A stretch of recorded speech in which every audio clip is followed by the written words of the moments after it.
Hoje nós vamos estar expondo, bem como encerrando, o trabalhar desse tema aqui no acampamento, versículos 15 ao 23. E eu convido você para fazermos essa leitura de maneira alternada. Romanos 6, irmãos. 6, dando continuidade ao texto de ontem, do 15 ao 23 diz assim: E daí? Havemos de pecar, porque não estamos debaixo da lei, e sim da graça? De modo nenhum.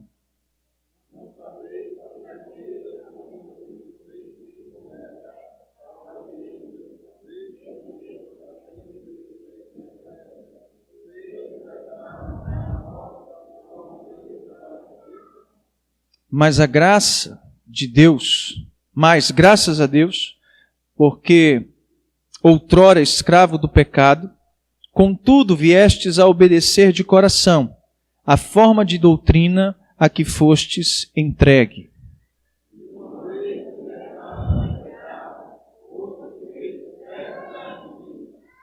Falo como homem, por causa da fraqueza da vossa carne. Assim como oferecestes os vossos membros para a escravidão da impureza e da maldade, para a maldade, assim oferecei agora os vossos membros para servirem à justiça, para a santificação.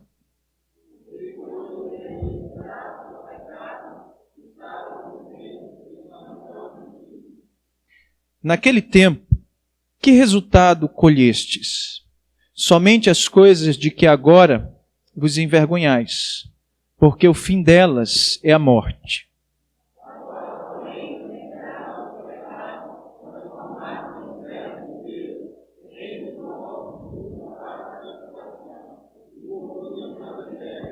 Porque o salário do pecado é a morte, mas o dom gratuito de Deus é a vida eterna em Cristo Jesus, nosso Senhor.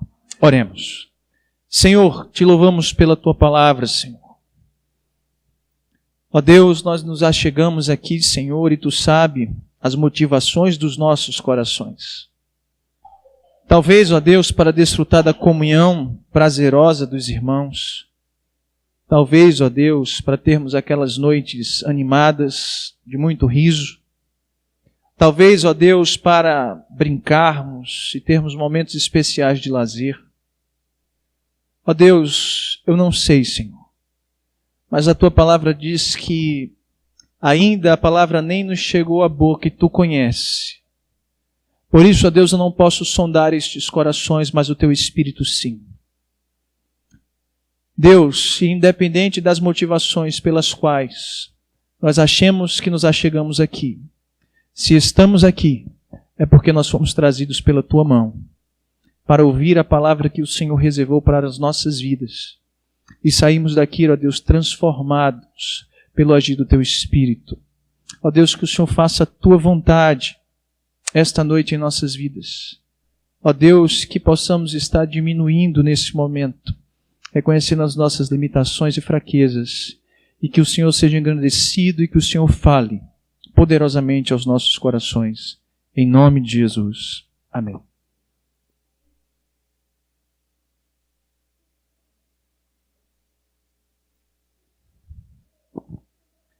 Queridos,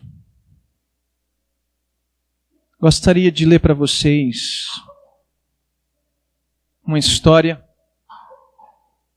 que aconteceu na manhã de 6 de julho de 1415. Fique atentos. O maior pregador de sua geração e um dos principais de toda a história da igreja entrava em mais um julgamento. Seria este, contudo, o seu último. Ele já havia suportado 7 meses de aprisionamento infundado. Embora lhe tivessem prometido um tratamento seguro no trânsito do seu julgamento, foi levado e jogado na prisão, logo que ali chegara. A princípio, ele foi posto em um calabouço escuro e sombrio, próximo a um esgoto. As condições eram tão repugnantes que logo ficou doente e teria morrido se não o relocassem daquele lugar.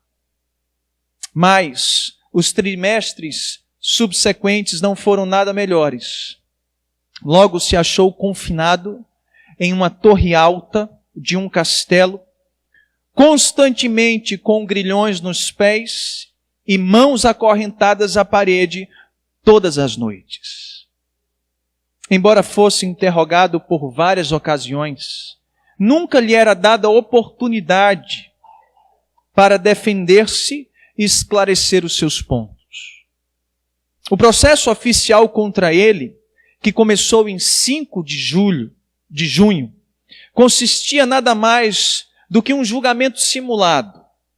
Ao tentar explicar o que ele escrevera, sua voz foi abafada pelos gritos furiosos de seus acusadores, exigindo que os seus livros fossem queimados.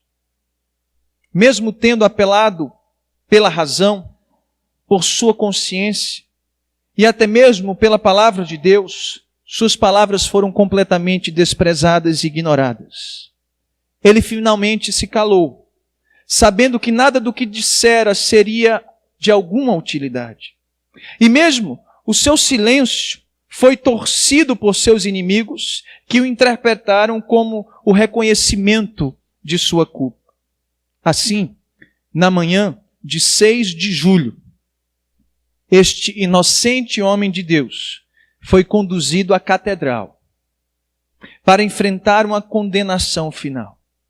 Seus acusadores os vestiram com as vestes sacerdotais e puseram em suas mãos um cálice da ceia do Senhor, mas apenas para ridicularizá-lo. Logo o despiram daquelas vestimentas, retirando peça por peça, como uma final demonstração simbólica da sua excomunhão e vergonha pública. Tendo sido rotulado como herege e denunciado à corte, foi conduzido ao local da execução, um campo fora da cidade. Ao recusar novamente a se retratar, foi atado à estaca com cordas molhadas, enquanto uma cadeia circundava o seu pescoço. Aos seus pés foram colocados madeira, feno e gravetos, enquanto as provocações dos seus executores se misturavam com o murmúrio da multidão curiosa.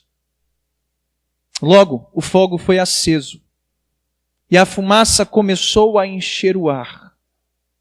No entanto, enquanto as chamas subiam ao seu redor, esse fiel Marte clamou, não em desespero, mas com as palavras de um hino do seu tempo, dizendo: Cristo, Filho do Deus vivo, tem misericórdia de nós.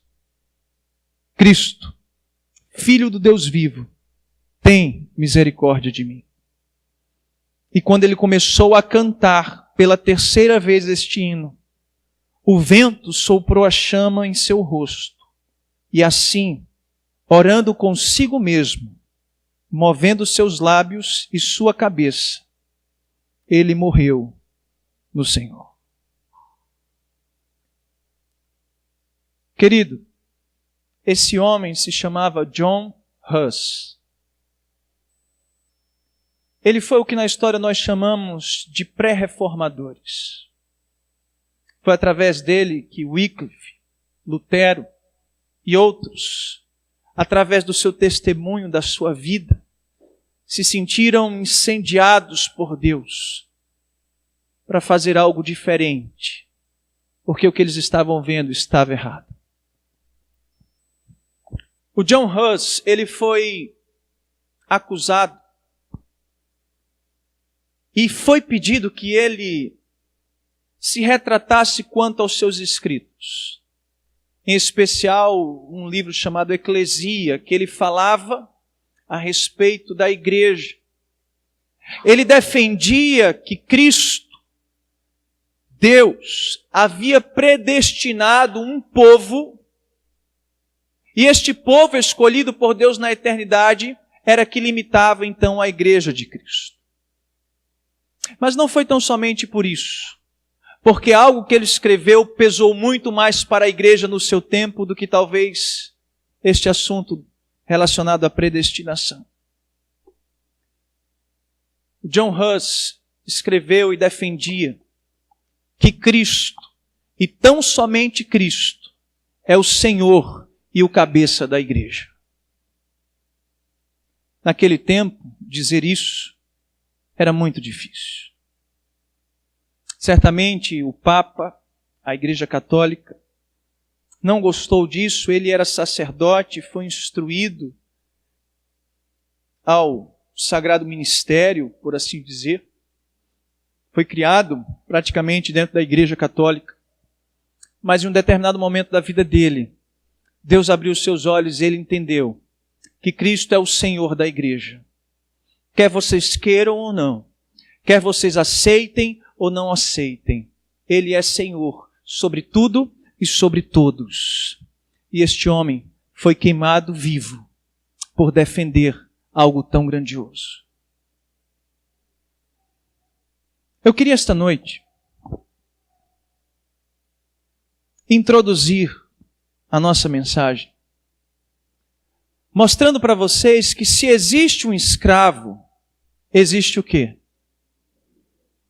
Existe um mestre, existe um senhor, existe um dono.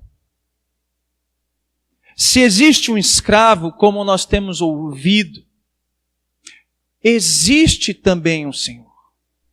Quando chamamos Jesus de Senhor, estamos claramente o reconhecendo como o único mestre.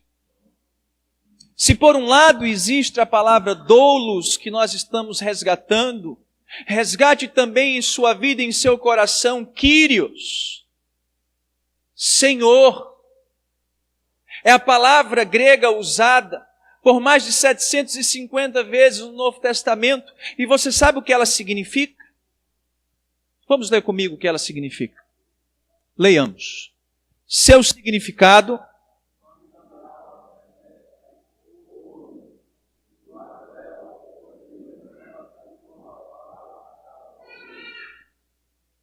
isso é muito importante. Porque nós não poderíamos, nesse acampamento, falar do escravo se não abordássemos o Senhor. Nós vimos que o homem era escravo do pecado, mas em Cristo ele é liberto. E agora? Ele está livre para viver da forma como quer, fazer o que quer. Ele agora está livre de um senhorio. Será que é isso? Como muitos pensam ser? Creio que não. Nós vemos de maneira muito clara que Kyrios e doulos são os dois lados da mesma moeda. Ser um doulos, ou seja, um escravo, era ter um mestre. Da mesma forma que ter um Kyrios, por definição, era o dono de um escravo. Assim, confessar Jesus como Senhor é simultaneamente confessar Ele como mestre e nós como escravos. Olhe como isso é importante. A relação que nós temos com Cristo parece que na prática está muito distante disso. Muito distante. Mas deixe-me dizer algo importante para vocês antes de eu continuar. O seu dia hoje foi bom? A praia foi boa? Essa noite talvez seja uma das noites mais importantes de todo o acampamento. Dê atenção devida a ela. Se você está cansado, depois você dorme. Mas não negligencie o Senhor quando fala em seus corações. Digo isso porque vos amo. E não quero que vocês deixem de escutar algo tão precioso como isso que nós vamos falar essa noite. Se existe um escravo, existe um Senhor. Podemos compreender então, pode passar, Luiz, que Uma vez que o homem foi liberto da escravidão do pecado, e Cristo o libertou, parece que o que Paulo vai dizer é que agora o seu Senhor não é mais o pecado. Ou melhor, quem tem domínio sobre você, quem reina sobre você, não é mais o pecado. Paulo parece que vai dizer que uma vez que nós somos unidos a Cristo, nós vamos ver isso de maneira muito clara. Nós passamos então a ter um Senhor. E esse Senhor então é Cristo Jesus. Vamos ler o tema dessa noite. Vamos lá?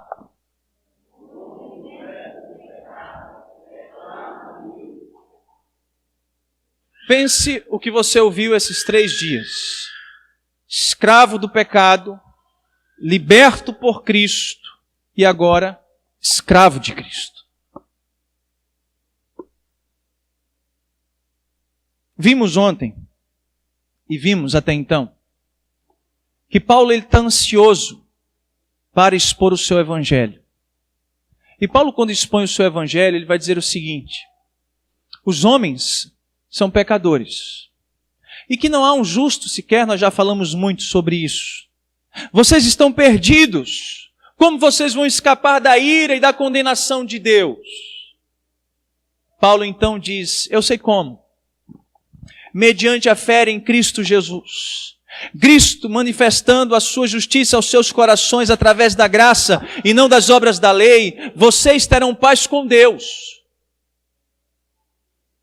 E a despeito desta paz, se quando estávamos debaixo da lei, o pecado era abundante, e agora que Cristo nos libertou através da sua graça, a graça superabunda em nossas vidas, então Paulo quer dizer que agora nós podemos pecar, pecar e pecar, para que então a graça de Deus superabunde. Paulo vai dizer, de modo nenhum. O capítulo 6, na verdade, trata-se, irmãos, depois de falar do pecado do homem, depois de falar da justificação pela fé, no capítulo 6 é um homem que foi unido a Cristo, que foi transformado, e que ele descreve então esta transição entre a velha vida e a nova vida. Entre o que morreu e o que ressuscitou. Aquilo a quem nós pertencíamos e a quem nós pertencemos. Aquilo que nós fazíamos e aquilo que agora nós devemos fazer. Paulo está mostrando para aqueles irmãos como eles eram escravos, como Cristo os libertou e agora como eles devem viver. Viver então debaixo de um senhorio, o senhorio de Cristo. Paulo já havia trazido resposta à primeira questão levantada, no versículo 1. Que diremos, pois, permaneceremos no pecado para que seja graça mais abundante? De modo nenhum. Mas agora, no versículo 15, ele, pensando adiante naquilo que aqueles judeus convertidos poderiam perguntar a ele, questioná-lo, pois eles criam em Paulo que era uma ameaça para eles e para aquilo que eles tanto defendiam e zelavam outrora também. Paulo então levanta um outro questionamento. Vamos ler? E daí?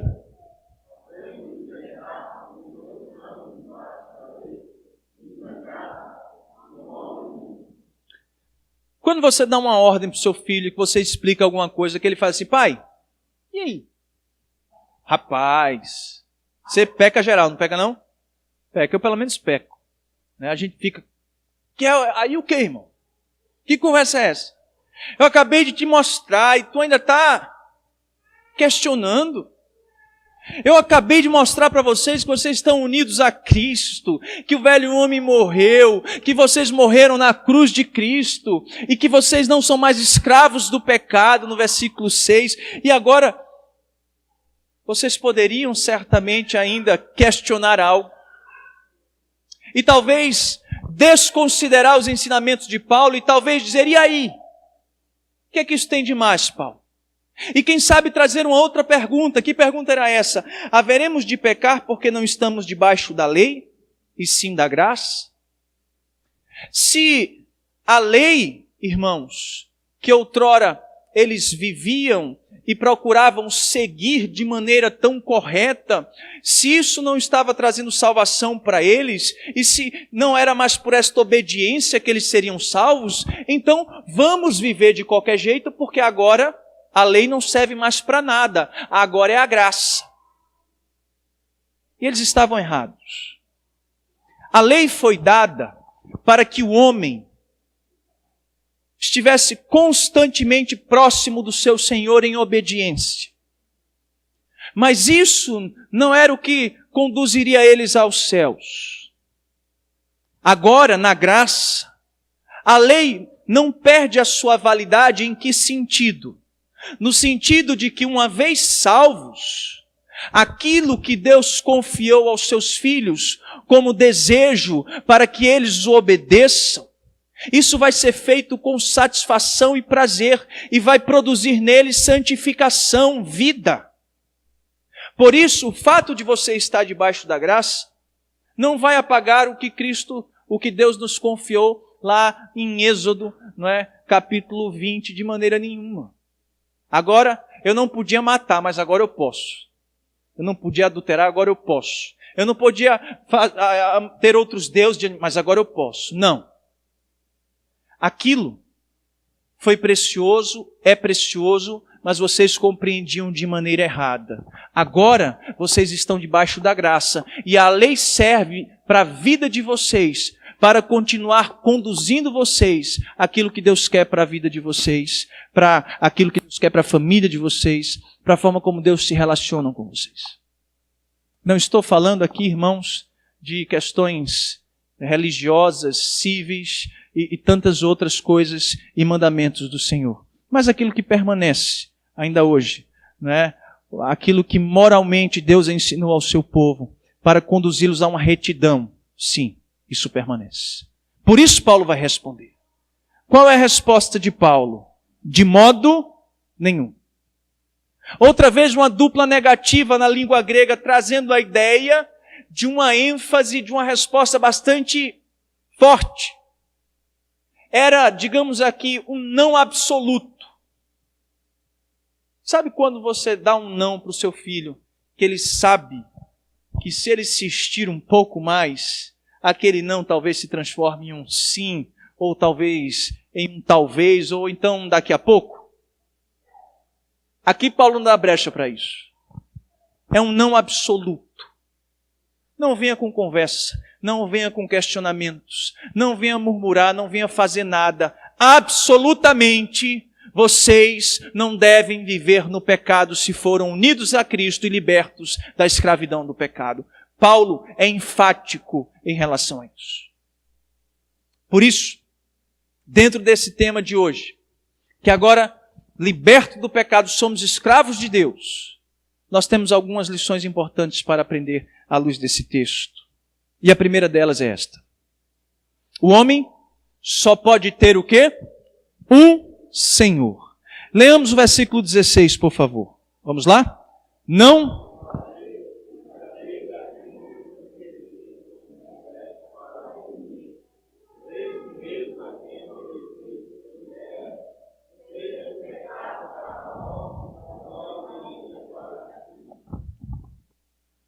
Diante desta forma que Paulo está escrevendo, trazendo questionamentos e respondendo, ele faz com que aquelas pessoas reflitam em mais um questionamento, dizendo assim: vocês não sabem?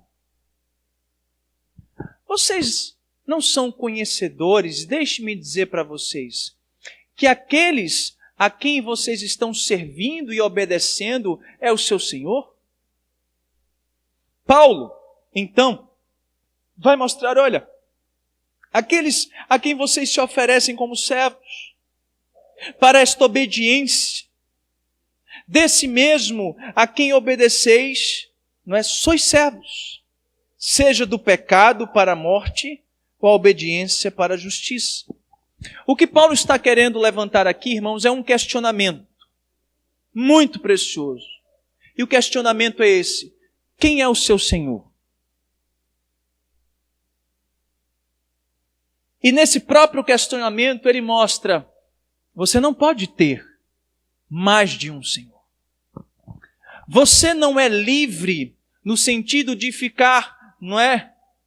Sem estar debaixo de algum domínio. Outrora, vocês serviam e obedeciam a quem? Ao pecado. Mas, uma vez libertos, vocês obedecem a Cristo. Vocês têm os seus membros para a justiça, não mais para a iniquidade. Vocês não sabem disso. Vocês estão esquecidos disso. Aqueles a quem vocês obedecem, vocês são, na verdade, escravos deles. Ele é o seu Senhor, se você o obedece. E ele traz então aqui a questão do pecado e de Cristo. Se você é obediente ao pecado, você ainda é o quê? Escravo do pecado. E Paulo acrescenta dizendo, isso certamente é para o quê? Para a morte. É para a morte. Mas o contraste produzido por Paulo é da obediência. Da obediência que leva o quê? A justiça. É Deus ou o pecado que é o seu Senhor? No sentido de você servir e obedecer. Eu não estou querendo destronar Deus do seu lugar e colocar, não é, Satanás no lugar dele, ou quem sabe fazer um cabo de guerra. Deus é Senhor sobre tudo e sobre todos. Isso não é o que está sendo abordado aqui. O tema aqui é santidade. O tema aqui está abordando a quem nós estamos servindo, a quem nós estamos vivendo, para quem nós estamos vivendo, a quem estamos obedecendo. As nossas paixões, imundícias, mente reprovável, ou a Cristo, que nos trouxe paz com Deus e que agora produz santidade de vida nos seus filhos. Quem é o seu Deus? Quem é o seu Senhor? Paulo, então, vai mostrar que é impossível você ter dois senhores. Eu acho isso importante, irmãos, porque se você avaliar o seu coração, você vai ver que provavelmente você talvez se ache escravo de mais de um senhor. Ou não. Eu sou crente, mas eu amo correr atrás do dinheiro. Eu gosto de viver bem, eu gosto, independente da minha comunhão tanto com Deus, eu corro muito atrás do que comer, vestir e beber. Olha que maravilha. Mas Cristo, lá em Mateus, vai dizer que você não pode servir às riquezas e a Cristo no sentido de você ter dois senhores. Assim como você pode achar-se que tem outros senhores em sua vida, que você serve a outros senhores, que você prioriza em seu coração obedecer, não é? E ter na sua prática outras coisas que lhe levam para distante de Deus, ou que não seja Deus a sua prioridade, são senhores, são ídolos. Mas deixe-me dizer algo. Não podemos ter dois senhores. A fonte de água que jorra água doce não pode jorrar água doce salgada. Ou você é uma coisa ou você não é. Ou você é de Cristo ou você não é de Cristo. Ou você é escravo do pecado ou você foi liberto. E se foi liberto não pode viver como uma pessoa escrava do pecado. Porque aquele a quem você obedece, ele é seu Senhor. Você não pode ter mais de um Senhor. Cristo é o Senhor sobre tudo e sobre todos. E Ele reina então, irmãos, soberanamente sobre a vida de todos os homens e eficazmente na vida dos seus, fazendo com que todas as coisas cooperem para o bem daqueles que são chamados segundo o seu propósito. Paulo então, inicialmente, vai mostrar, ó homem, até quando você pensa que pode servir a dois senhores? Isso não é possível. É quando Paulo passa adiante e nos versículos 17 e 18 vai mostrar que esse homem que foi liberto do pecado em Cristo Jesus, ele agora obedece a esse seu Senhor que lhe libertou. Não posso ter dois senhores. Se outrora era escravo do pecado e eu fui unido a Cristo, como Paulo disse, agora eu tenho um novo Senhor. E esse novo Senhor, por assim dizer, é aquele a quem eu devo a minha obediência plena. Paulo então vai dizer nos versículos 17 e 18, leiamos: mas graças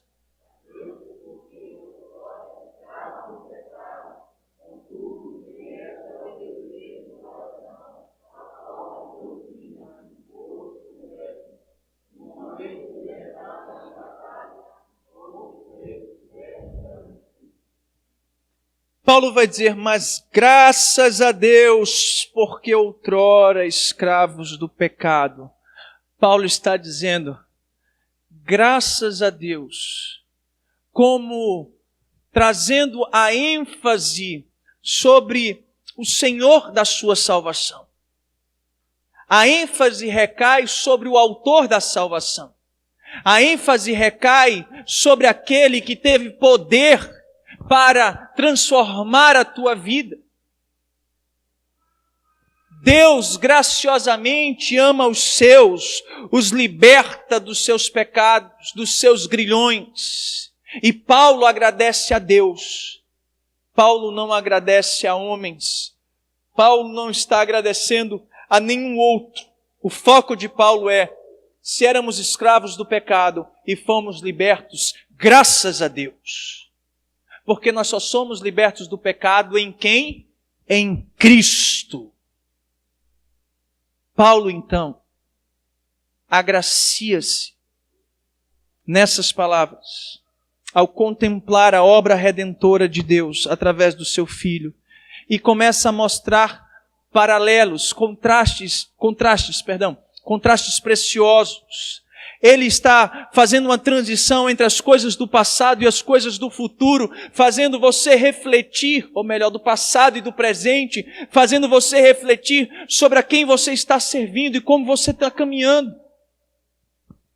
Paulo vai dizer, olha, graças a Deus, porque outrora, como eu já vinha dizendo para vocês, desde o início da carta, vocês eram escravos do pecado. Vocês são indesculpáveis, vocês são todos iguais mesmo, quer judeus, quer gentios, vocês estavam mortos. E ele vai dizer, contudo, viestes a obedecer de coração a forma de doutrina a que fosses entregue. Esses que foram agraciados por Deus em Cristo, agora têm uma disposição em seus corações em obedecer prazerosamente, essa é a ideia, o seu Senhor. A obedecer de coração a forma da doutrina. Esta expressão traz a ideia do Evangelho.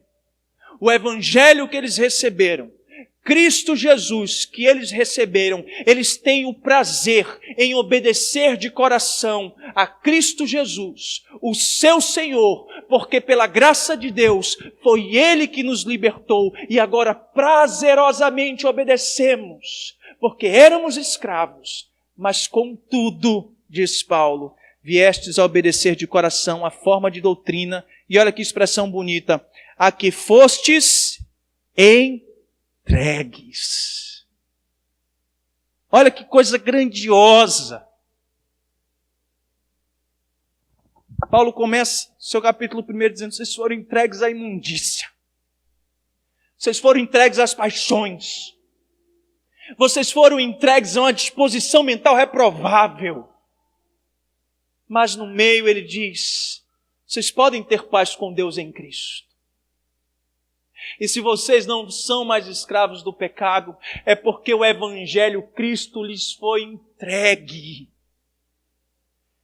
Deus entregou os homens às suas paixões, mas Deus também entrega o seu Filho para pagar um alto preço por nós pecadores. E se não somos mais escravos do pecado, é porque o Evangelho nos foi entregue. invadiu os nossos corações, destronou os nossos senhores e disse: vocês não são nada, vocês não são ninguém, vocês são pecadores, mas eu vou lhes dar vida e vida em abundância, porque onde abundou o pecado, a graça superabundará. Cristo proporciona uma transformação na vida do homem, e esta transformação, meus irmãos, nós somos levados a ter prazer em obedecer a esse que nos libertou. Como isso é triste, no sentido de ver hoje a igreja evangélica brasileira, pessoas que se dizem crentes e que não têm amor a Deus, que não têm temor a Deus, pessoas que dizem se transformadas e que vivem nas rodas dos escarnecedores, pessoas que dizem que têm Cristo no seu coração e são constantemente flagradas em seus pecados, em seus declínios. Pessoas que se dizem crentes, mas que ainda obedecem ao pecado. Pecado este que leva à morte. Paulo então diz: queridos, graças a Deus, porque vocês não são mais escravos. Cristo lhe foi entregue, o Evangelho foi entregue, e agora vocês foram libertos e transformados. É quando ele diz: e uma vez libertados do pecado, fostes feitos, o quê?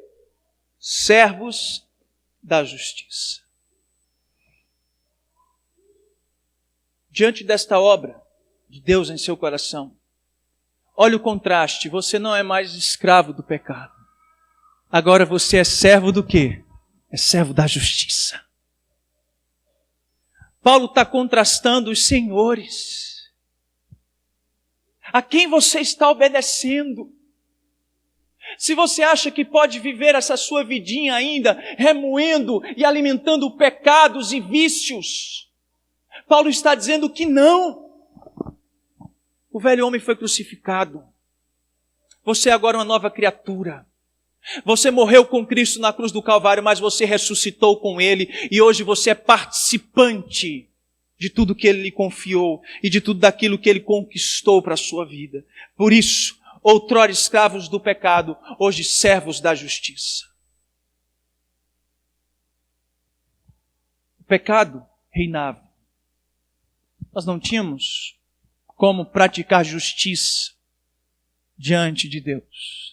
Mas agora sim, a obediência a este Senhor, essa obediência em servi-lo de maneira justa, honrando e amando a Ele sobre todas as coisas, será recompensadora e galardoadora. Por isso, Paulo vai nos dizer: o homem liberto, ele obedece ao seu Senhor, e faz isso de coração, e faz isso de prazer. É quando, versículo 19, Paulo diz assim, vamos ler? Falo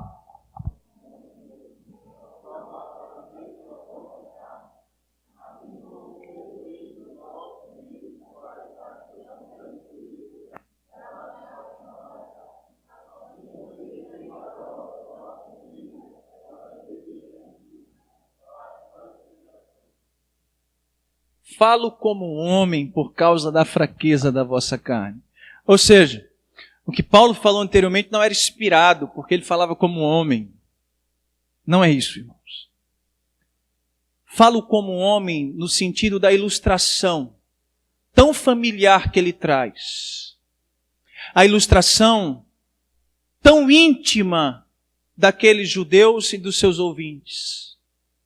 A ilustração de um senhor e a ilustração de um servo. O relacionamento de um senhor e de um servo. E ele fala através desta linguagem porque sabe da fraqueza daqueles homens.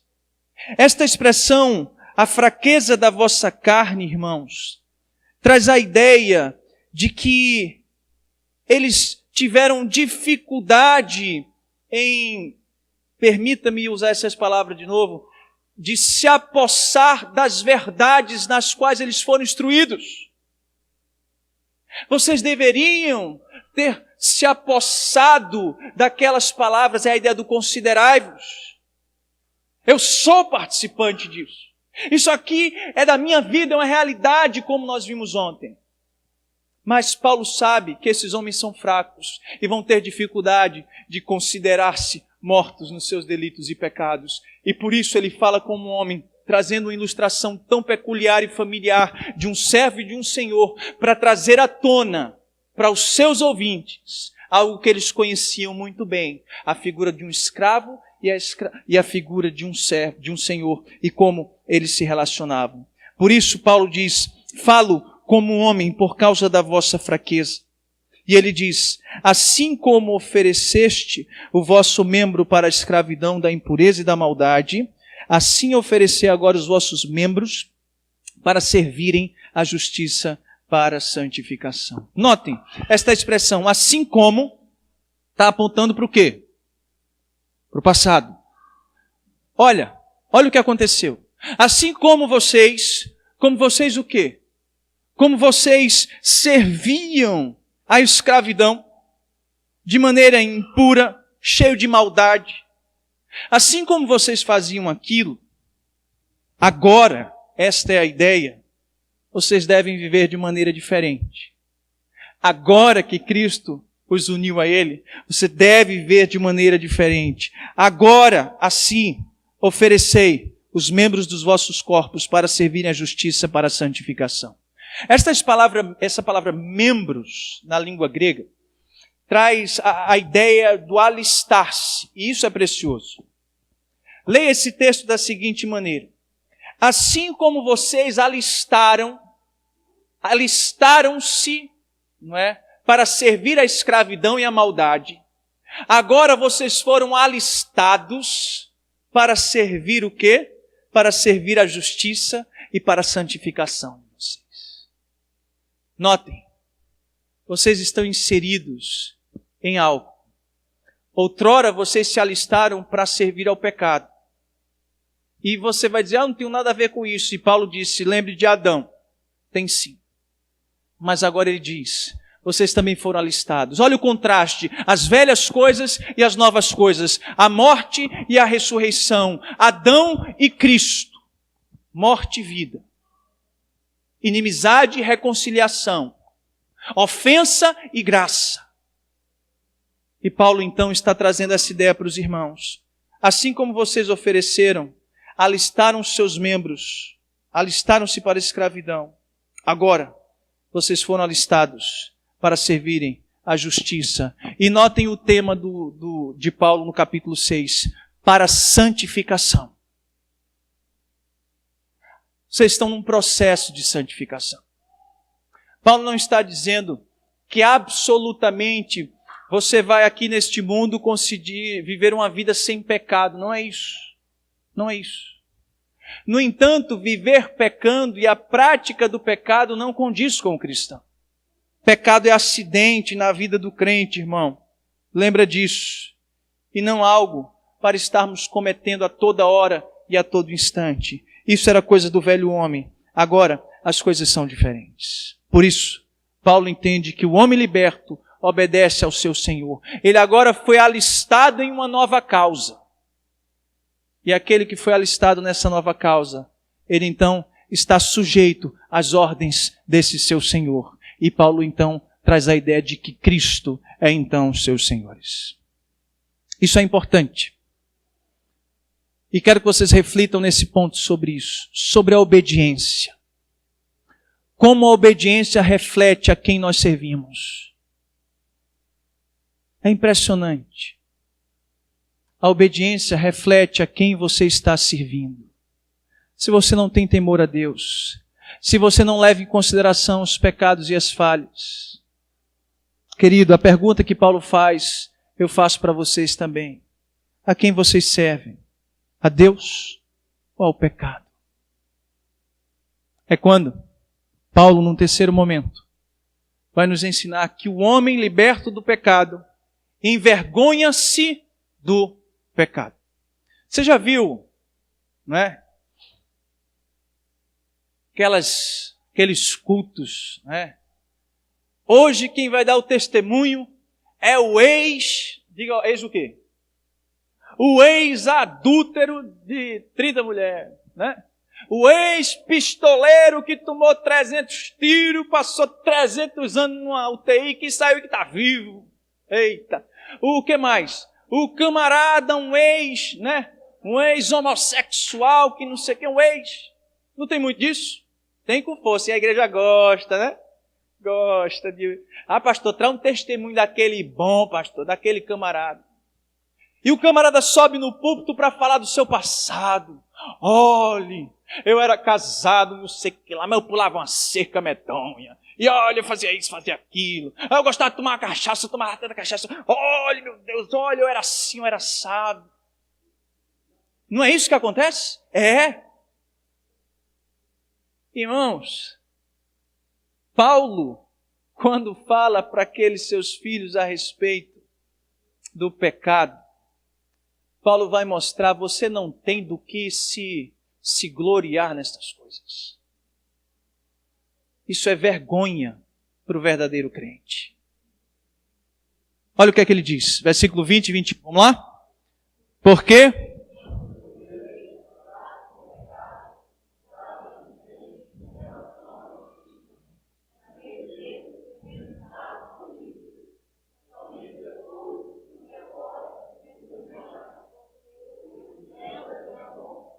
Paulo lembra eles, quando vocês eram o quê? Escravos do pecado, vocês eram isentos em relação à justiça. Paulo não está dizendo que Deus não manifestava justiça sobre eles, porque é tudo o que Paulo não ensina nos primeiros capítulos. Paulo vai dizer, a justiça de Deus é manifesta na vida desses pecadores dessa forma, dessa forma, dessa forma. Não é que eles estavam isentos à justiça de Deus sobre eles. O foco de Paulo é o seguinte, se vocês eram escravos do pecado, vocês não podiam viver e os seus corpos não poderiam servir com atos de justiça.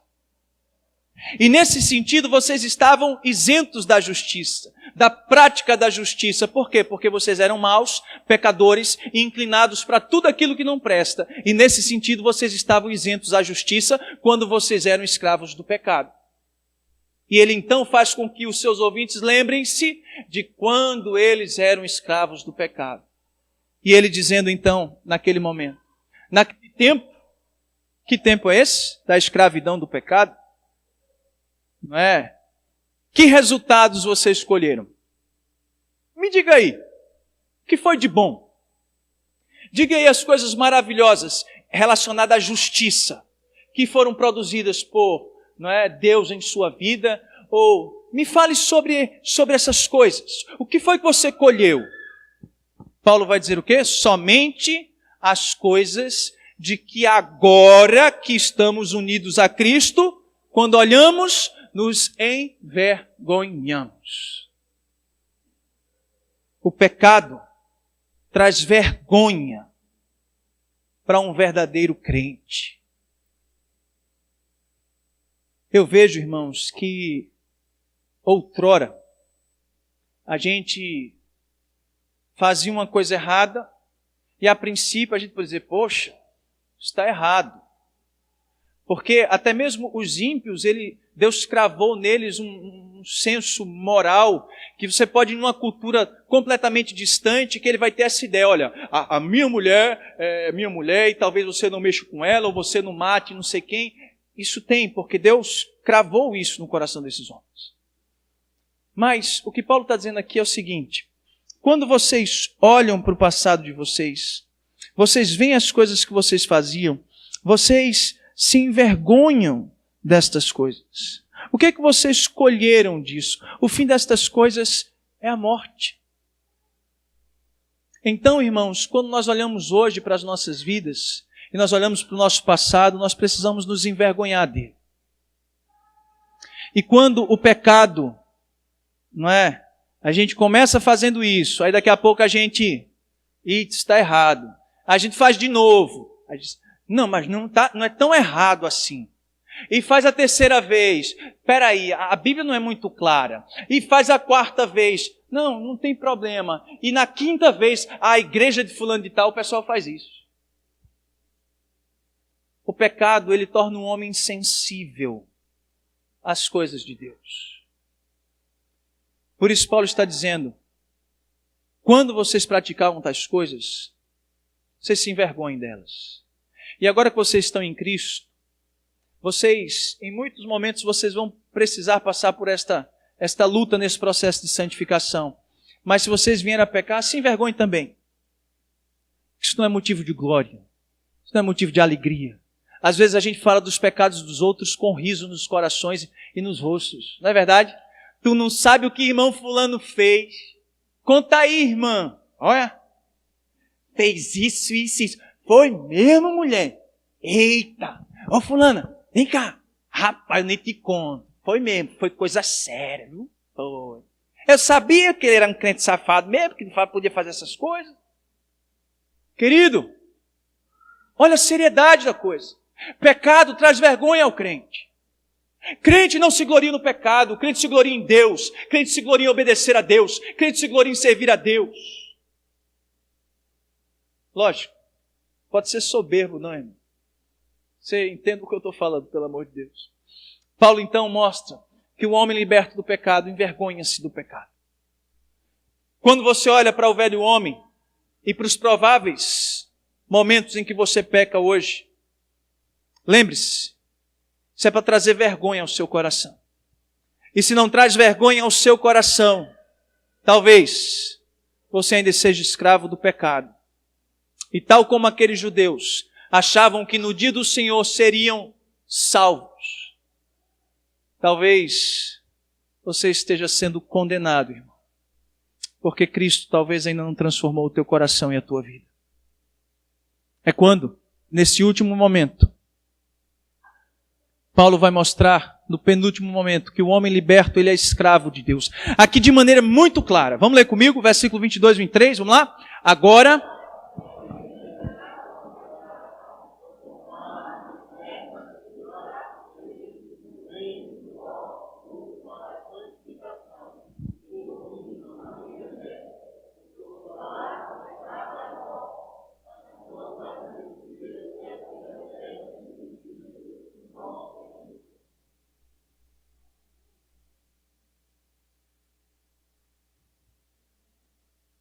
Se você tiver uma NVI aí na sua mão, talvez você encontre essa tradução.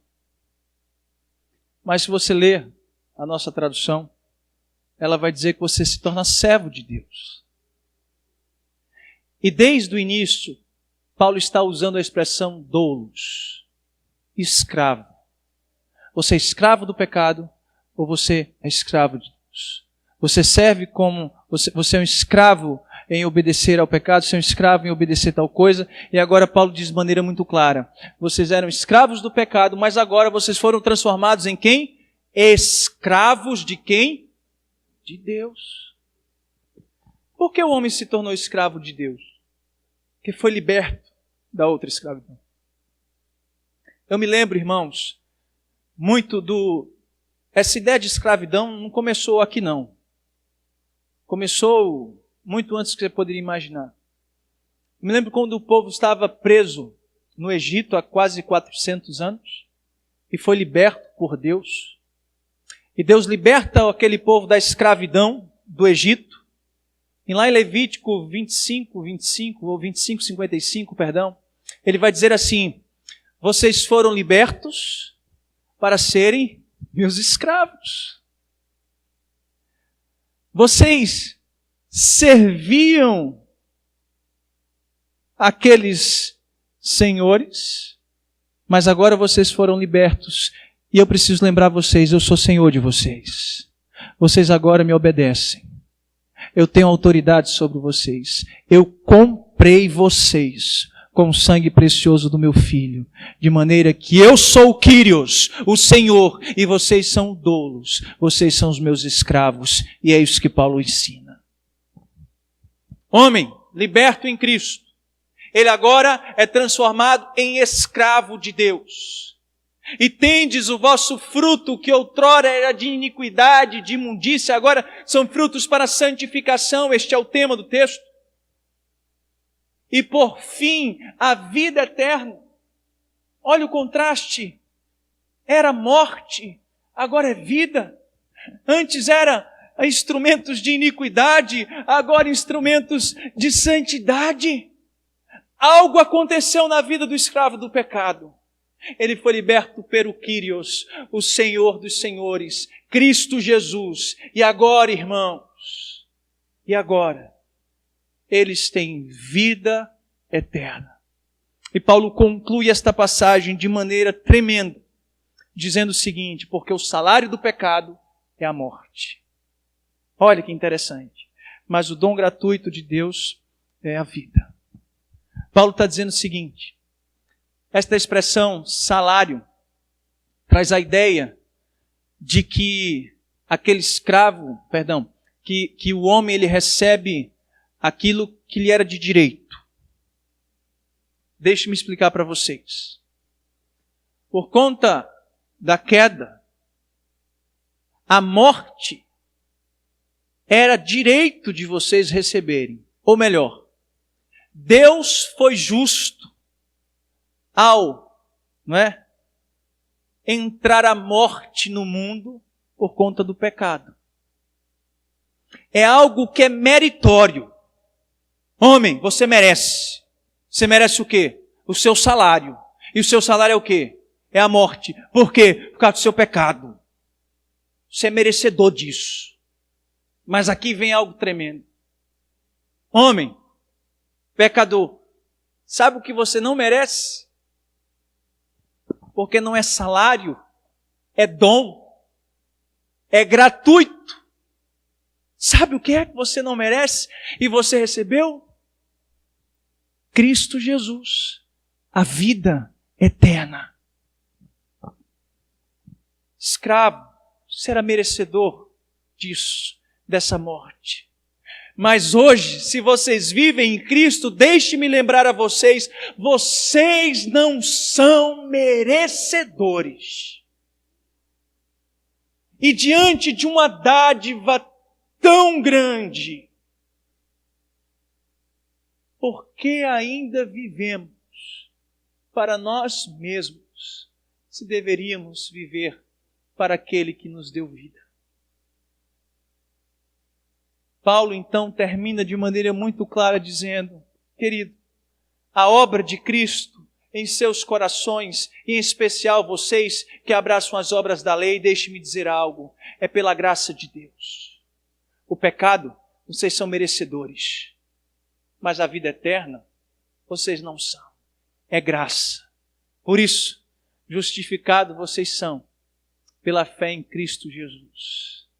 A graça de Deus irresistível manifesta no coração do pecador.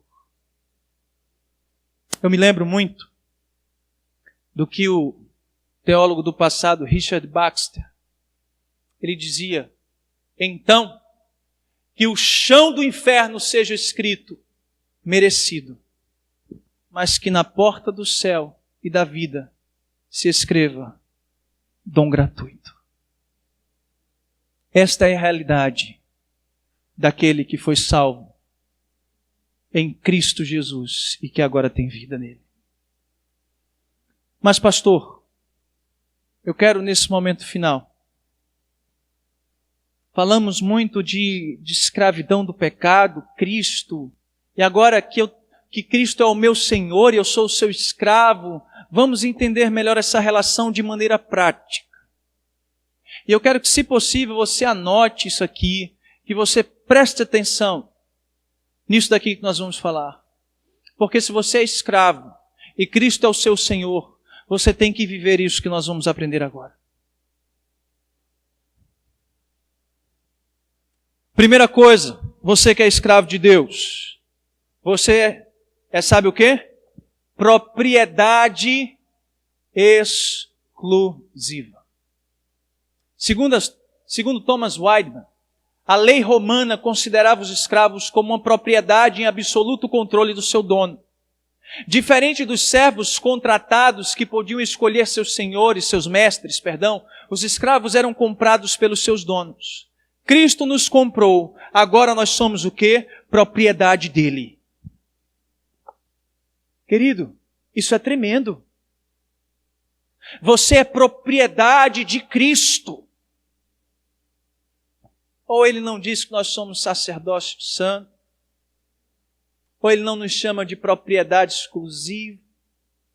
Um povo escolhido, sim, somos propriedade dEle.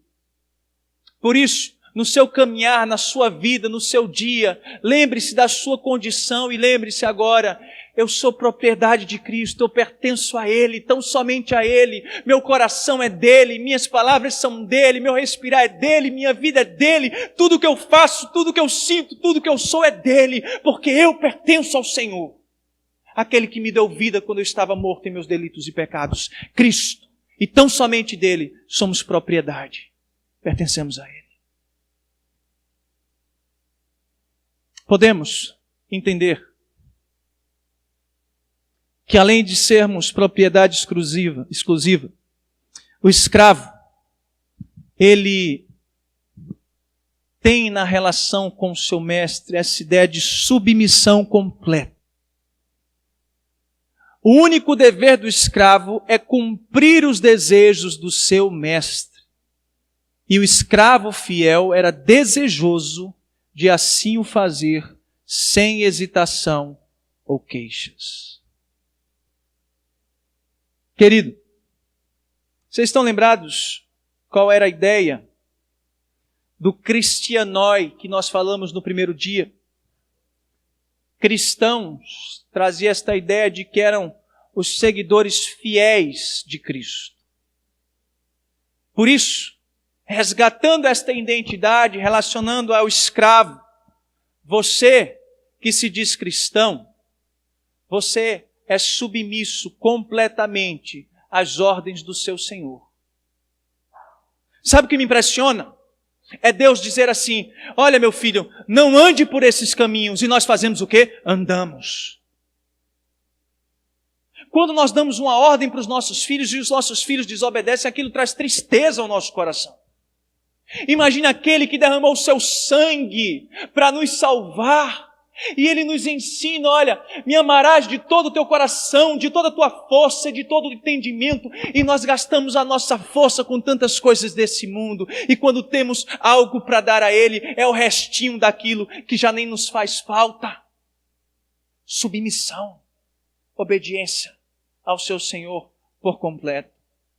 William Barclay, comentando esta relação, ele diz o seguinte: os escravos não tinham outra lei, olha como isso é importante, a não ser a palavra de seu Senhor. Eles não possuíam qualquer direito pessoal, eles eram absoluta possessão de seu mestre e sujeitos a prestar-lhes inquestionável obediência. Por isso, se você se diz um escravo de Cristo e não é submisso às suas palavras,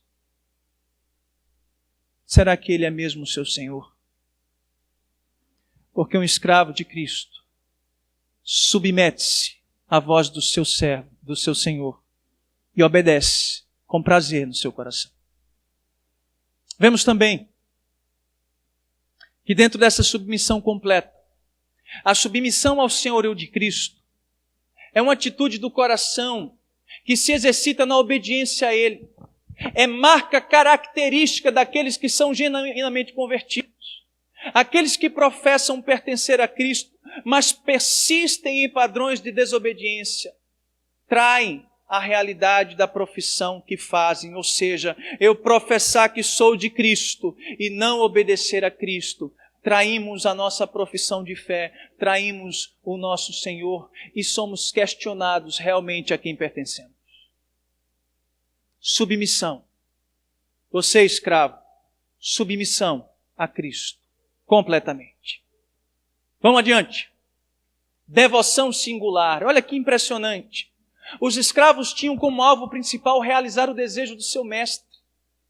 Em áreas nas quais lhes eram dados comandos diretos, era exigida sua obediência. Nas áreas em que não eram dados comandos diretos, eles precisavam encontrar formas de agradar seu mestre o melhor que pudessem. Olha a devoção do coração do escravo. Ah, pastor, Deus não disse claramente se eu posso fazer isso ou se eu não posso, ou Ele não ordenou que eu fizesse tal coisa. O escravo tem um desejo no seu coração, diante das ordens diretas, obedecer inquestionavelmente. E se não há ordens diretas, ele procura agradar o seu Senhor de todas as formas. Por isso, querido, lembre-se, devoção. E devoção é uma palavra muito importante. Porque se nós nos devotamos a Cristo, nós gastamos tempo com Ele. Nós gastamos a nossa força com Ele. Os nossos melhores anos com Ele. O nosso prazer está nele, a nossa alegria está nele. Nós temos nele a nossa maior riqueza. E o nosso maior desejo é agradá-lo. É agradá-lo. Devoção única é o que precisamos nessa caminhada como cristão. John MacArthur diz, vamos ler comigo para você dar uma despertada. Somos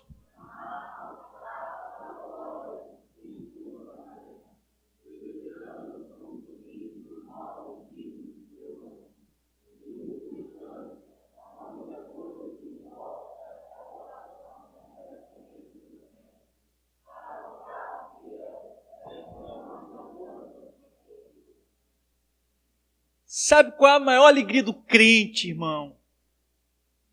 A maior alegria do crente é ter o encontro com o seu Senhor e ele se agradar daquilo que o escravo fez e produziu durante a sua ausência e o tempo que ele estava fora.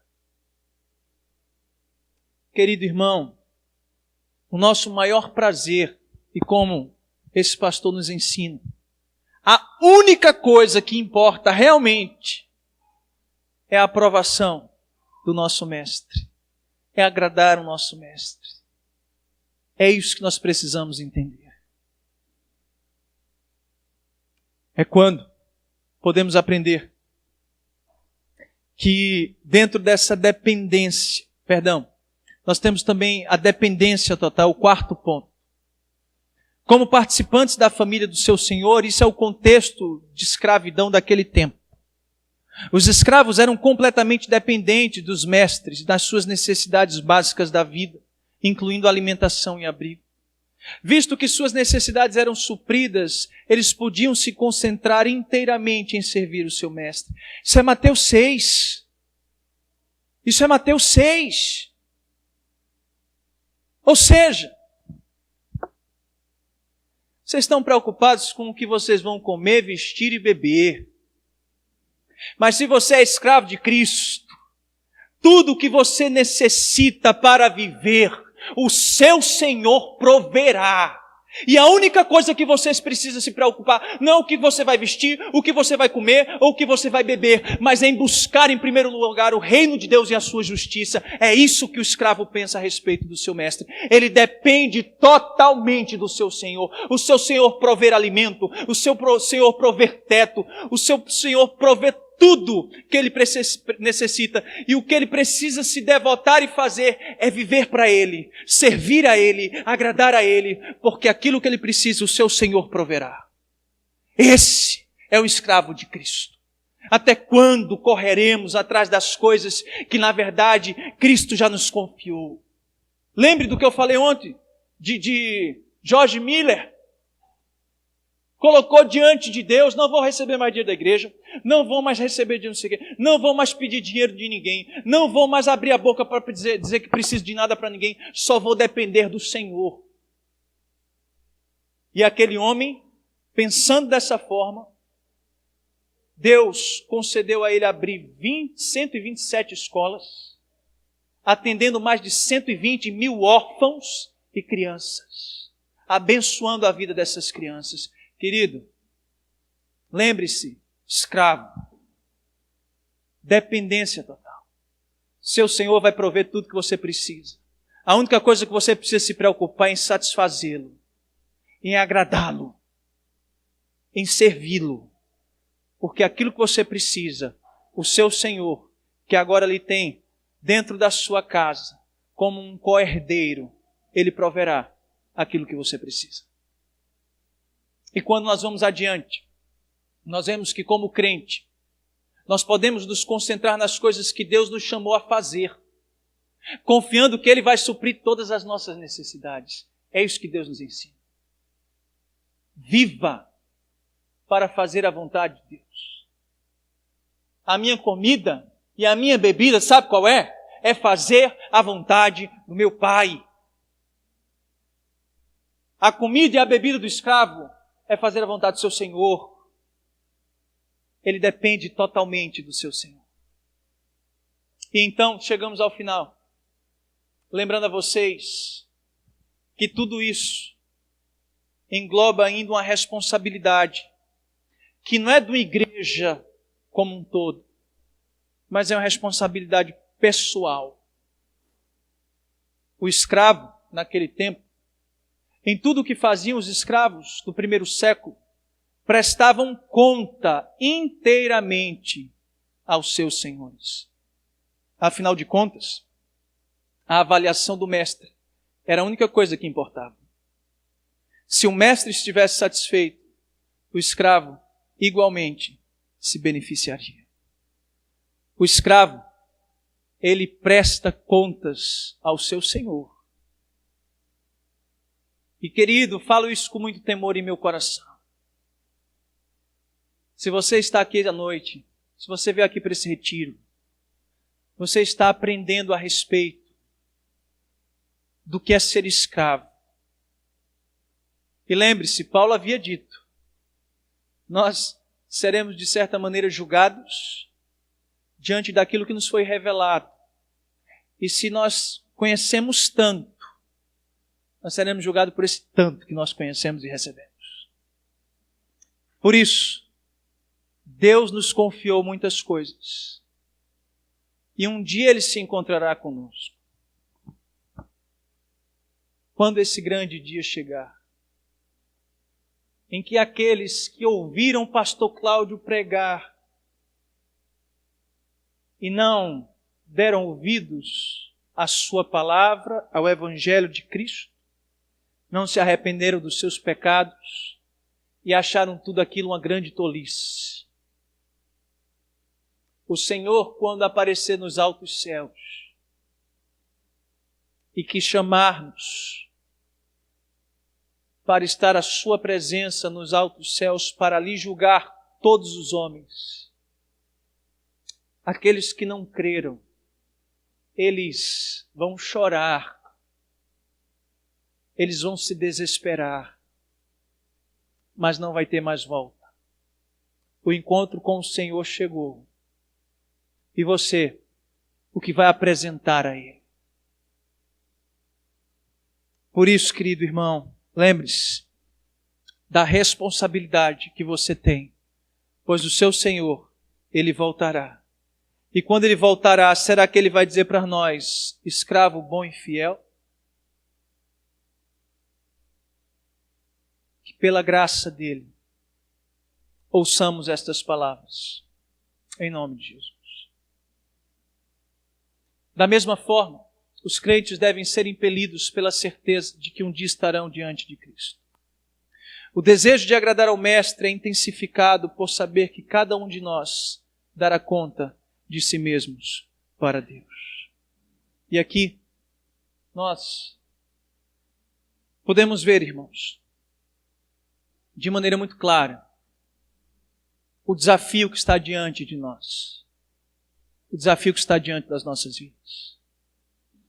Enquanto eu estudava, pude ler histórias como a de Sancton, diácono de Viena, pude ler sobre a história de muitos outros mártires, pude, enquanto lia a história de John Huss, criar aquela imagem aquele dia em minha mente e ver que dia glorioso, o dia que as chamas queimaram o corpo daquele homem, mas não chamuscaram a sua alma, pois pertencia a Cristo.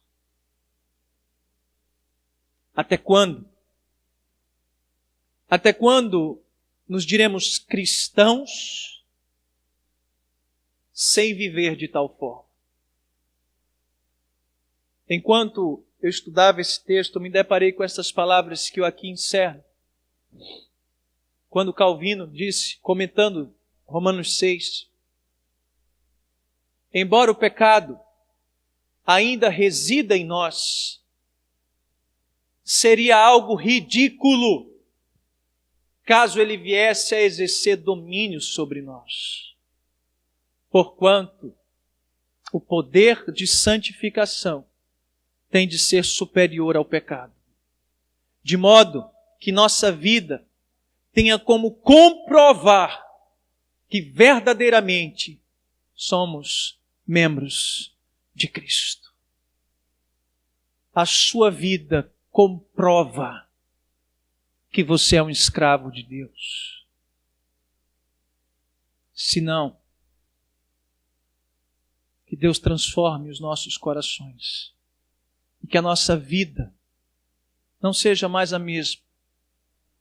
Que possamos viver o verdadeiro Evangelho, compreendendo esta grandeza. Escravo do pecado, libertos em Cristo e agora escravos de Cristo. Que Deus aplique esta boa palavra aos nossos corações com poder, graça e transformação. Em nome de Jesus. Amém.